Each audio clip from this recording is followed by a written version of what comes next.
I almost died today. I wish that was an exaggeration, but it's not. Just 4 miles into beginning this adventure, I fell into a huge, huge crevasse. There's been some fresh snow, and the snow drifted over. And also, this first 10 miles of the route is the most dangerous part of the route because the ice shelf meets the landmass and creates a shearing effect. I've already shed a lot of tears today. Crevasse was probably about 3 feet wide, and I looked down.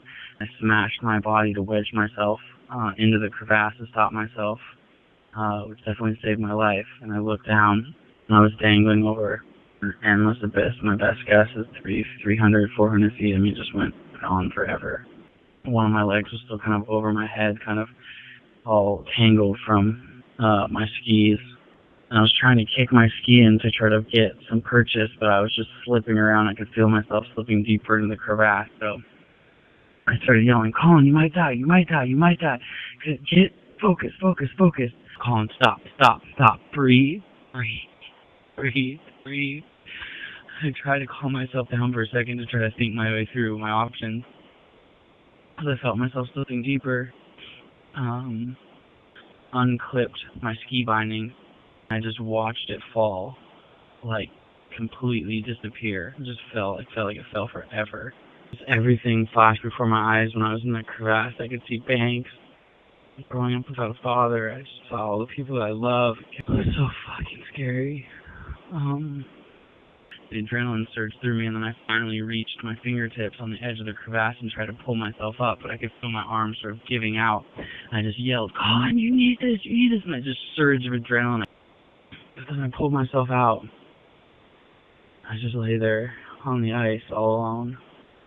And fortunately, because I'm still right at the start, I'm actually very near Union Glacier, relatively speaking, the encampment here.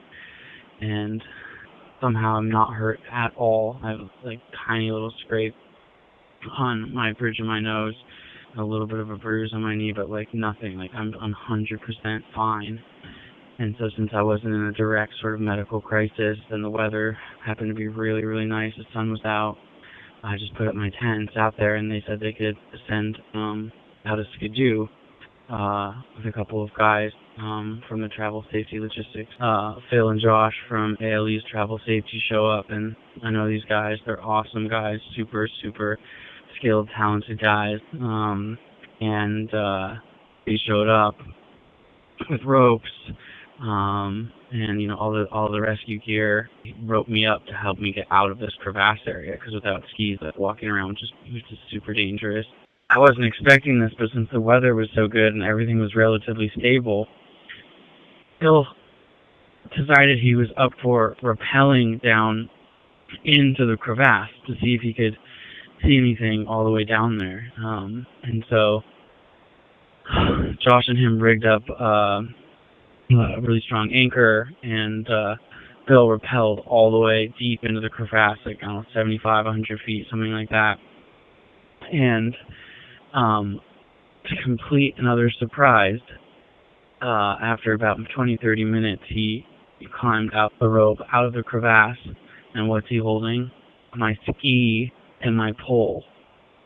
And he said the crevasse went completely way, way further, but at about 75, 100 feet, there was a second snow bridge down there, and if my body had crashed, I would have crashed straight through it, but if my ski and pole were light enough that my ski and pole were sitting there on this kind of fluff of ice bridge about 100 feet down the crevasse.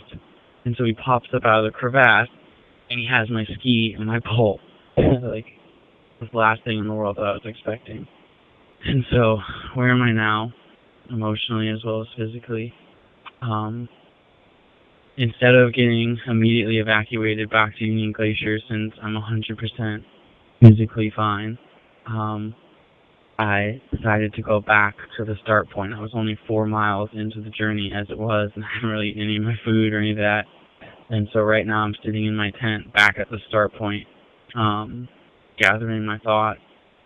I've had this feeling in other traumatic things that I've experienced in the mountains, like with getting extracted, like immediately. It can be just so abrupt. Decompressing, so much adrenaline coursing through my body today. I've been shaking. My plan is to just sleep here, rest, and decide if I want to get up and have another shot. And reflect on everything. So many emotions, so many tears today. Like, so freaking grateful to be alive. My God, I'm so grateful to be alive. I have so much to live for.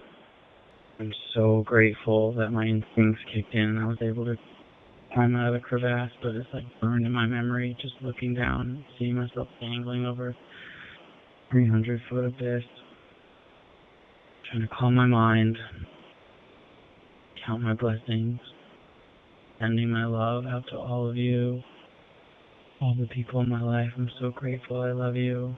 I love you. Infinite love, infinite love, infinite love. I hope everyone out there is safe and well.